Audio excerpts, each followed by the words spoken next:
The African Union has earmarked a standby force for Africa as one of its key initiatives. We caught up with Zoli Kunene, who's chairman of Denel, for his views on how this would impact the company. Yes, it is in the heart of what Denel is involved in, and Denel has more than just a casual interest in this.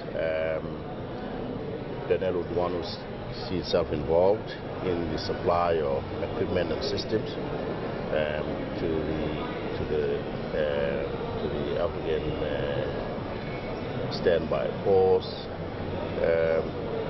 It's key to securing investment on the continent is to making the continent politically stable. Is that what you're trying to achieve? Well, that's what the various governments would try. I stand corrected. The AU would achieve, and of course, Denel does support those initiatives, and we do have the capability, the product portfolio, the systems to supply to such a force. We've done it for the South African National Defence Force, which is a very powerful force on the continent. We've done that for decades. So we hope to be involved in assisting in the establishment, not just supply, but the establishment and equipping of such a force. Do you think that such a force is key to a peaceful Africa? It definitely will be. The resurgence of coups, particularly in Central and West Africa, is of concern, I would imagine, to potential investors. And our president, in his meeting with the president of Nigeria, stressed the need to create a stable environment on the continent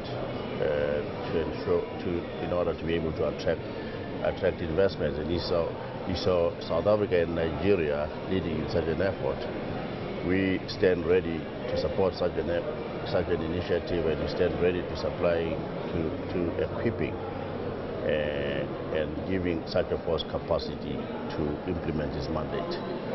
Mr. Kunene, if you could give me a little detail about Danelle Strategy right now in South Africa and potential to grow into Africa using environments like the World Economic Forum to propel growth into the African continent. Denel has an African-built strategy in place now.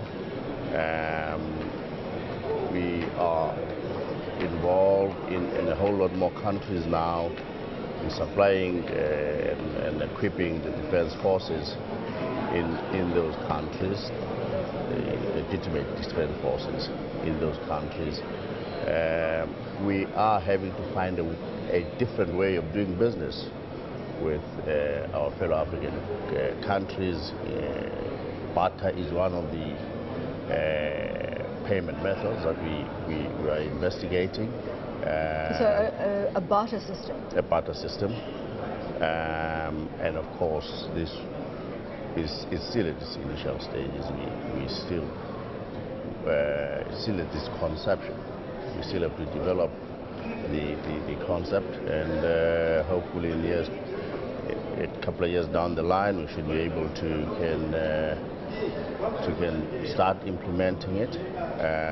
And of course, this would benefit trade in that the barter system would involve a whole lot more companies from South Africa and from the other countries.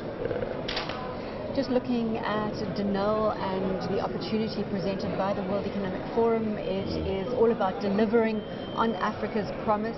Yeah. Do you think that this is a great environment in which business can be done on the continent with multi-stakeholders, so the opportunity to network with private sector, public sector? We actually, I think Denel sells to governments, and the presidents, unprecedented 19 heads of state are present, I'm told, in the World Economic Forum, and of course that does present Denel with an opportunity to network with potential customers, and also network with potential business partners on the continent. We normally try and identify and work with business partners whenever we go into a country.